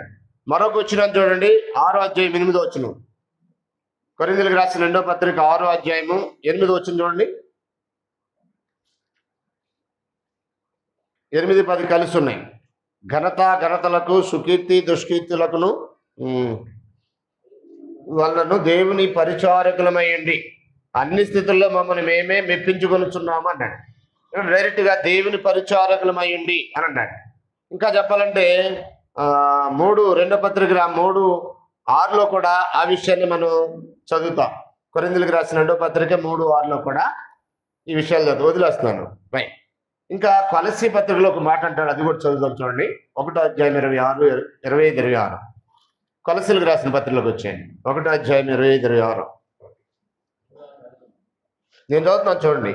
దేవుని వాక్యమును అనగా యుగములలోను తరములలోను మరుగు చేయబడిన మర్మమును సంపూర్ణముగా ప్రకటించుటకు మీ నిమిత్తం నాకు అప్పగింపబడిన దేవుని ఏర్పాటు ప్రకారము నేను ఆ సంఘమునకు పరిచారకుడైతిని.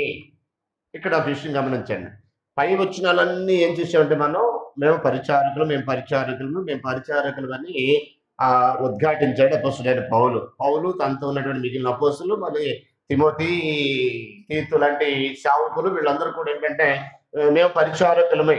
పౌలు ఎవడు, అపోస్తలులు ఎవడు, మేమంతా పరిచారకులమే అని అన్నాడు. వాక్య సేవకుల్ని పరిచారకులు అని చెప్పి, నిజంగా వాక్య సేవకులైతే క్రీస్తు సంఘానికి పరిచారకులుగా ఉండాలి. క్రీస్తు సంఘానికి కాకుండా మరొక సంఘానికి ఏదైనా చేస్తున్నట్లయితే వారు దేవుడు ఏర్పాటు చేసిన పరిచారకులు కాదు. ఎందుకంటే పౌలు ఒక కన్ఫర్మేషన్ ఇచ్చాడు. నేను పరిచారకుని అని చెప్పిన పౌలు ఏం చెప్పాడంటే ఒక కన్ఫర్మేషన్ ఇచ్చాడు. ఏంటంటే నేను ఆ సంఘమునకు పరిచారకుని అన్నాడు. ఏ సంఘానికి? ఆయన సంఘానికా లేక ఇంకొకరు సంఘానికా? ఇప్పుడు పౌలు ఒక సంఘాన్ని కట్టుకొని దానికి పరిచారకుని అన్నాడా, లేకపోతే ఇంకెవరైనా కడుతున్న సంఘానికి పరిచారకుని అని చెప్తున్నాడా? 24 వచ్చింది చూడండి. 1:24 పునాది మీద కట్టబడిన వారై స్థిరముగా ఉండి మీరు విన్నట్టు ఆకాశము కింద ఉన్న సమస్త సృష్టికి ప్రకటింపబడినట్టు. 24 డైరెక్ట్ చదువుతాం. ఇప్పుడు మీ కొరకు నేను అనిపించున్న శ్రమల యందు సంతోషించుచు సంఘమును ఆయన శరీరం కొరకు క్రీస్తు పడిన పాటలలో కొదువైన వాటి యందు నా వంతు నా శరీరం యందు నేను సంపూర్ణం చేయించున్నాను. దేని కొరకు సంపూర్ణం చేస్తున్నాడని చెప్పాడు ఈ వచనంలో. యేసు ప్రభు వారు ఏ సంఘం కొరకైతే పనిచేశాడో నేను కూడా ఆ సంఘం కొరకే పనిచేస్తున్నాను, నేను ఆ సంఘానికి పరిచారకుని అన్నాడు. ఇప్పుడు కొరింథీ పత్రికలోకి వచ్చేద్దాం. 2వ పత్రిక 3:6 చదువుదాం. కొరింథీయులకు రాసిన 2వ పత్రిక 3:6 చూడండి.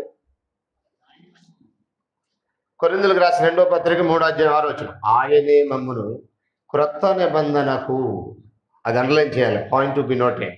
ఆయనే మమ్మును క్రొత్త నిబంధనకు అనగా అక్షరమునకు కాదు గాని ఆత్మకి పరిచారకులమగుటకు సామర్థ్యము కలిగించి ఉన్నాడు అని అన్నాడు. దేనికి పరిచారకులుగా ఉండటానికి సామర్థ్యాన్ని దేవుడు అపోస్తలులకు ఇచ్చాడు? క్రొత్త నిబంధనకు అన్నాడు. అంటే యేసు ఏ నిబంధన కొరకు రక్తం చిందించాడో, యేసుక్రీస్తు ఏ నిబంధనకు మధ్యవర్తి ఉన్నాడో ఆ నిబంధనకి వీరు పరిచారకులై ఉన్నారు. అందుకనే అపోస్తలుల యొక్క బోధలో ఆది క్రైస్తవులు కొనసాగారు. ఆది క్రైస్తవులంతా యూదుల నుంచి కన్వర్ట్ అయిన వాళ్ళే. ఎందుకంటే సువార్త మొదట యూదులకే ఉద్దేశించబడింది. వచ్చిన ఎవరని చెప్తారా? చేయొత్తండి.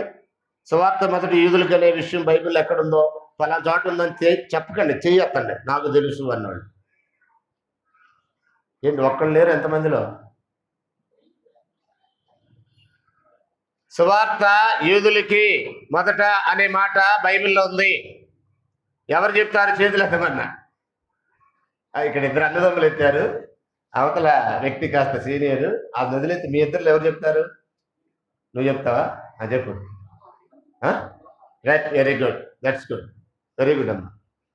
రోమా 1:16 ఏమంటాడంటే సువార్తను గురించి నేను సిగ్గుపడివాడన కాను, ఏలైనగా నమ్ము ప్రతివానికి మొదట యూదునికి గ్రీసు దేశస్తుని కూడా రక్షణ కలగజేయడానికి దేవుని శక్తి అయినది అన్నాడు. కాబట్టి మొదట కన్వర్ట్ అయిన వాళ్ళందరూ ఎవరు? సువార్త మొదట ఎవరు ప్రకటించబడింది? యూదులకే. ఆ యూదులే అపోస్తలులు ఏ నిబంధనకి మధ్యవర్తులైన, ఏ నిబంధనకి లేదా ఏ సువార్తకి వాళ్ళు పరిచారకులుగా ఉన్నారో ఆ సువార్తకే వీళ్ళు విధేయత చూపారు. లేక వారు చెప్పిన ఆపాదకే వాళ్ళు విధేయత చూపారు. కాబట్టి అపోస్తులు ఏ నిబంధనకి పరిచారకులై ఉన్నారు అనే సంగతి మనకు ఎరగకపోతే, మనకు అర్థం కాకపోతే మన భక్తి దేవుడు కోరుకున్న రూపంలో ఉండదు. So it is also very important. Last one ఏంటి, ఇంకా ఆఖరిది ఏంటంటే క్రొత్త నిబంధన నిలిచి ఉన్న నిబంధన. అంటే ఇంతకుముందు ఉన్నవేంటి, అదృశ్యమైన ఇవి అయిపోయినాయి, క్లోజ్ అయిపోయినాయి.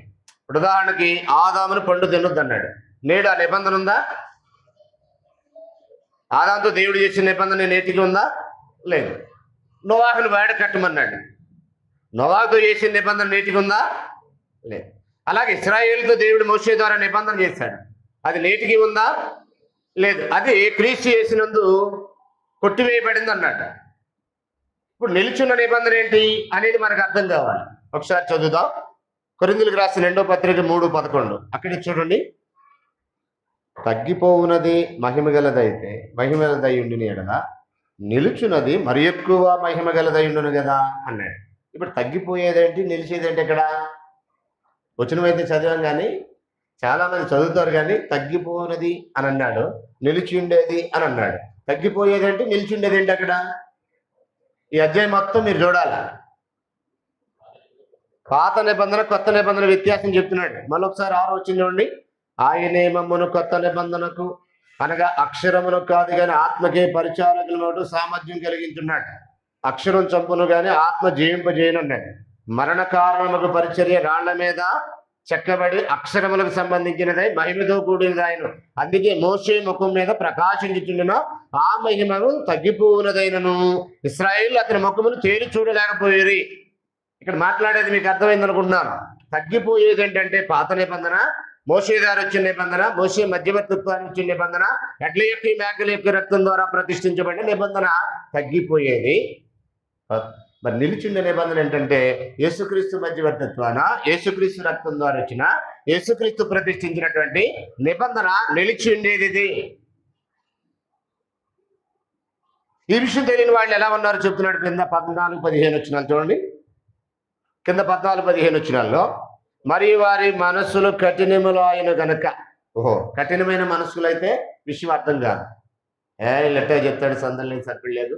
అక్కడైతే మంచి ఉత్సాహవంతమైనటువంటి ఈవెంట్స్ ఉన్నాయి అని చెప్పేసి మనసుని కఠినపరుచుకుంటారు. 14 వచ్చింది చూడండి. మరి వారి మనసులు కఠినములైన గనక నేటి వరకు పాత నిబంధన చదువునప్పుడు అది క్రీస్తునందు కొట్టివేయబడిన వారికి తేటపరచబడక ఆ ముసుకే నిలిచున్నది. నేటి వరకు మోషే గ్రంథం వారు చదువునప్పుడల్లా. పాత నిబంధన అంటే మళ్ళీ దానికి పేరేంటి?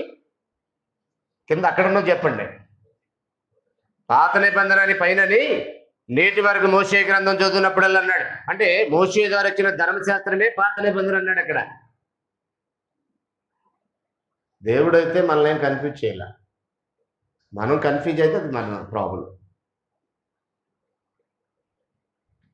మోషే గ్రంథము, పాత నిబంధన, ధర్మశాస్త్రము, యెహోవా ధర్మశాస్త్రము, మోషే ధర్మశాస్త్రం ఇవి వేరు వేరు కాదండి.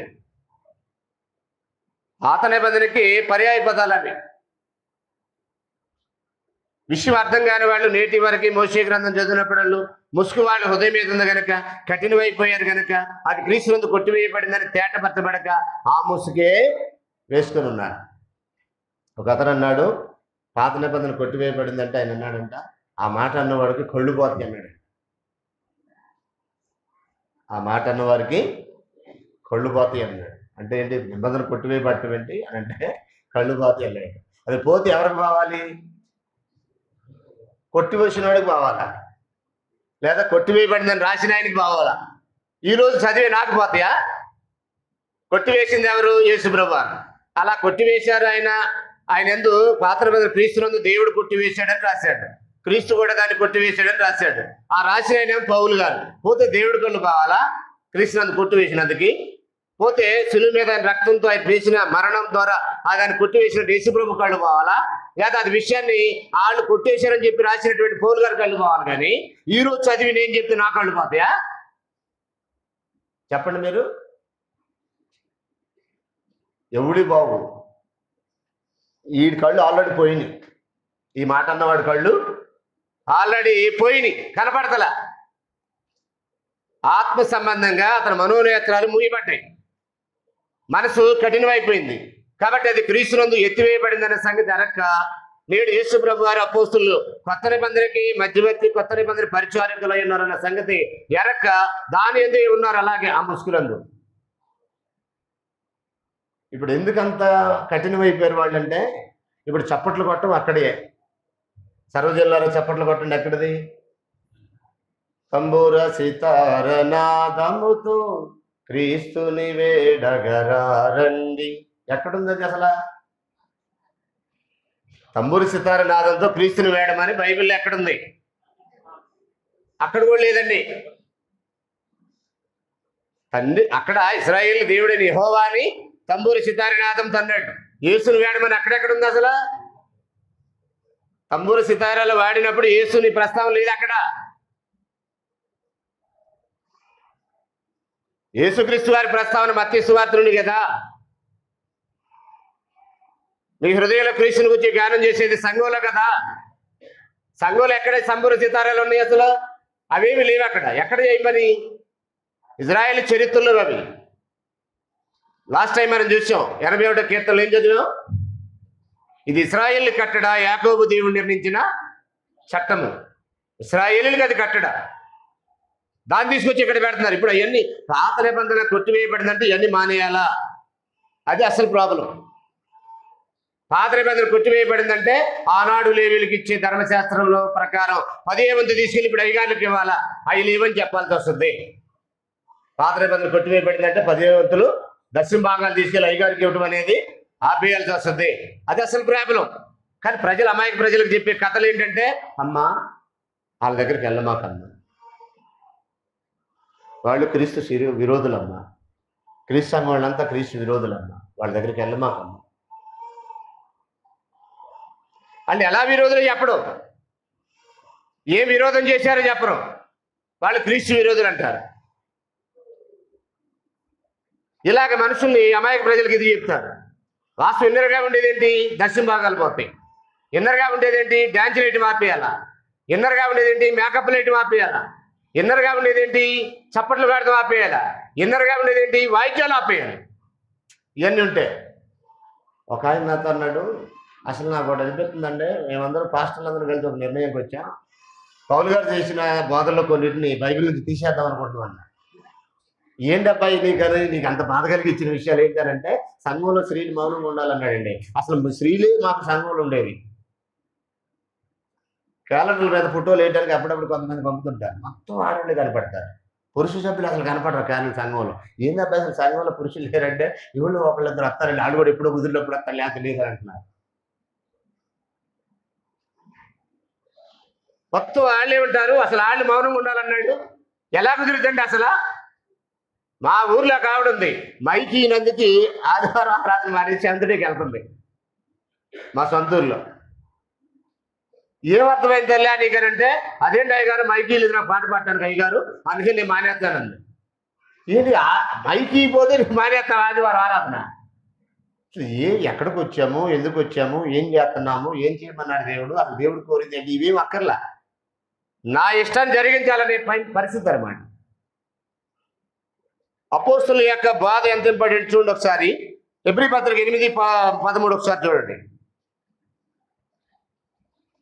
కొత్త నిబంధన, నిలిచిన నిబంధన అనేది మనకి అర్థం కావాలి. హెబ్రీలకు రాసిన పత్రిక 8వ అధ్యాయం 13 పాత నిబంధన క్లోజ్ అవుతుందని మాట్లాడి పైనుంచి కిందకు వచ్చిన తర్వాత 13 అంటాడు, ఆయన క్రొత్త నిబంధనను చెప్పుడు చేత మొదటిది పాతదిగా చేస్తున్నాడు, ఏది పాతగిలి ఉడిగిపోనో అది అదృశ్యమయ్యేటప్పుడు సిద్ధంగా ఉన్నది అన్నాడు. అంటే ఇది ఎప్పటి వరకు ఉంటుందంటే, కొత్త నిబంధన వచ్చే వారికి పాతది నిలిచి ఉంటుంది. 3వ అధ్యాయము మనం ఆల్రెడీ చదివి 14-15 కొరింథీయులకు రాసిన పత్రికలో, అది క్రీస్తు యేసునందు కొట్టివేయబడింది అని. హెబ్రీ పత్రిక 7వ అధ్యాయానికి వచ్చింది ఒకసారి. 7వ అధ్యాయము 18-20 కలిసి చదువుతున్నాను చూడండి. ఆ ధర్మశాస్త్రము దేనికి సంపూర్ణ సిద్ధి కలగజేయలేదు కనుక ముందు ఇవ్వబడిన ఆజ్ఞ బలహీనమైనందునను నిష్ప్రయోజనమైనందునను అది నివారణ చేయబడినది, అంతకంటే శ్రేష్టమైన నిరీక్షణ దాని వెంటే ప్రవేశపెట్టబడును. అక్కడి నుంచి జాగ్రత్త చూడండి. దీని ద్వారా దేవుని యొద్దకు మనము చేరుచున్నాము. దేవుని యొక్క చేరే మార్గం ఏంటి? పాత నిబంధన, క్రొత్త నిబంధన. మనుషుల్ని ఇప్పుడు దేవుని యొద్దకు చేర్చేది ఏంటి? పాత నిబంధన, క్రొత్త నిబంధన. నివారణ చేయబడిన నిబంధన లేక నిలిచున్న నిబంధన. కొంతమందికి ఏది నివారణ చేయబడిందో ఏది నిలిచిందో ఇదంతా మాకెందుకు బాబా, ఆదివారం వచ్చి మాకు తోచింది ఏదో 4 నిమిషాలు 4 గంటలు 1 గంట ఏదో చేసుకొని ఆఖరణ నెత్తిమే చేయించుకొని ప్రార్థన చేసుకొని ఆశీర్వాదం తీసుకొని వెళ్ళిపోదాం అనుకుంటుంటే ఏంటి అసలు ఈ గొడవ ఏంటి? మాకు అసలు నివారణ చేయటం ఏంటి, నిలిచి ఉండటం ఏంటి? అసలు ఆ పదాలకు అర్థం ఏంటి? అసలు నివారణ చేయబడిన నిబంధన ఏంటి, నిలిచున్న నిబంధన ఏంటి? ఈ గొడవ ఏం మాకు అక్కర్లేదండి, ఇలాగైతే వచ్చే ఆదివారం నుంచి మేము రామండి, తలకాయ నొప్పి వస్తుంది అంటే ఇంట్లో ఎంతసేపు టీవీ చూసినా తలకాయ నొప్పి రాదు, పక్కింటి వాళ్ళు ఎంత సోది చెప్పినా తలకాయ నొప్పి రాదు, ఆఖరి రోడ్డు మీద టింగు టింగు వారు బొరలేసుకుని సోది చెప్పిన వాళ్ళు వస్తారు చూడు, వాళ్ళు వచ్చి కూర్చొని ఎంత సోది చెప్పినా తలకాయ నొప్పి రాదు. అబద్ధ బాధకులు ఎంతసేపు అర్ధరాత్రి 12 దాకా మీటింగులు, మాకు అసలు 10 గంటలకు లోపే మీటింగ్ అయింది. మన వాట్సాప్ ఈరోజు 9 గంటలకు అయిపోతుంది, ఓ 10 నిమిషాలు అటు ఇటుగా. ఈరోజు రాణిగారి తోటలో 10 నెలలు పడుతున్నాం, ఈరోజే సువాత్సభ మంది 9 లేదంటే 9, 5, 10 నిమిషాలు, మొత్తం 10 గంటలు మొత్తం తిట్టం కూడా అయిపోద్దా. మత్స్యాకుల మీటింగులు 1 గంట, భోజనాలు చేసేది బయటకు వచ్చేళ్ళకి. మేము ఒకసారి ప్రసంగాలు చేసి అయిపోయి మీటింగ్ కూడా అయిపోయి వస్తుంటే 11:30, 12 అప్పుడు ప్రసంగాలు చేస్తుంటారండి. అలాంటి సోది కబుర్లు చెప్పడానికి మాత్రం తలకాయ నొప్పి రాదు, కానీ వాస్తవాలు చెప్పినప్పుడు మాత్రం బుర్రకి హీట్ ఎక్కుతుంది. ఎందుకంటే ఇది బుర్రకు పని పెట్టే పని. గొర్రెలాగా తలంచుకొని అలాగే ఏదో ఒకటి చేసుకుని వెళ్ళిపోయేది, బుర్రకి పని పెట్టాలి. ఇక్కడ నిలిచిన నిబంధన ఏంటి, నివారణ చేయబడిన నిబంధన ఏంటి? నివారణ చేయబడిన నిబంధన పాత నిబంధన, నిలిచి ఉన్న నిబంధన క్రొత్త నిబంధన. దానికి అపోస్తులు పరిచారకులైనారు, దానికి యేసు ప్రభువారు మధ్యవర్తి అయి ఉన్నాడు. కాబట్టి యేసు ఏ నిబంధనకి మధ్యవర్తి ఉన్నాడో అది నిలిచి ఉన్న నిబంధన, అపోస్తులు ఏ నిబంధనకు పరిచారకులైనారో అది నిలిచున్న నిబంధన. దానిలో మనము కూడా నిలిచి ఉంటేనే దేవునితో మనకి సత్సంబంధాలు ఉంటాయి. ముగించేస్తున్నా నేను. గలతీ పత్రిక 4:22 నుంచి 30 వరకు చదివినట్లయితే ఇక్కడ 2 ఉదాహరణలు చెప్పాడు. అంటే ఒక నిబంధనకేమో శారాని, మరొక నిబంధనకేమో హాగర్ని పోల్చాడు. అంటే ఏ నిబంధన ఎవరికి వర్తించబడిందో మాట్లాడుతున్నాడు ఇక్కడ. 22 నుంచి చదివితే మనకు అర్థమవుద్ది. చదువుతున్నాను చూడండి. దాసి వల్ల ఒకడు, స్వతంత్రాల వల్ల ఒకడు, 2 కుమారులు అబ్రహామును కలిగిరి అని రాయబడినవి కదా. ఆయనను దాసి వల్ల పుట్టినవాడు శరీర ప్రకారం పుట్టిను, స్వతంత్రాల వల్ల పుట్టినవాడు వాగ్దానం బట్టి పుట్టిను. ఈ సంగతులు అలంకార రూపంగా చెప్పబడినవి. ఈ స్త్రీలు 2 నిబంధనలు ఉన్నారు. ఒకటి సినాయికొండ సంబంధమైనదే, దాస్యములు ఉండే పిల్లలకను. ఇది శారానా? సినాయికొండ సంబంధమైనటువంటి నిబంధన ఏంటి? పాత నిబంధన. ఎవరితో పోల్చాడు? అది హాగర్తో పోల్చాడు. మరి ఇంకో నిబంధన ఎవరు? శారాయి. ఇంతకీ 30 వచ్చింది ఒకసారి. 31 కాగా సహోదరులారా, మనం స్వతంత్రాలి కుమారులమే కానీ దాసి కుమారులు కాము. అంటే ఏంటి దాని అర్థం? మనం క్రొత్త నిబంధనకు చెందిన వారమే కానీ క్రైస్తవులు అంటే దాసి అనబడి ఆ పాత నిబంధన చెందిన వారికి కామని చెప్పాడు. అసలు ఎన్ని ఉదాహరణలతో చెప్పాడండి. అయినా మనుషులకు అర్థం కాకపోతే ఇంకా నేను రెండింటి కలిపి చేస్తానంటే నీ భక్తి దేవుడు ఆమోదించడు. నేడు దేవుడు నీతో చేసిన నిబంధన ఏంటనేది తెలియాలి. నెక్స్ట్ మరొక వచ్చిన ఎఫెసీ 2:11 నుంచి 16 చదివినట్లయితే అక్కడ కూడా ఏమన్నాడు చూడండి ఒకసారి.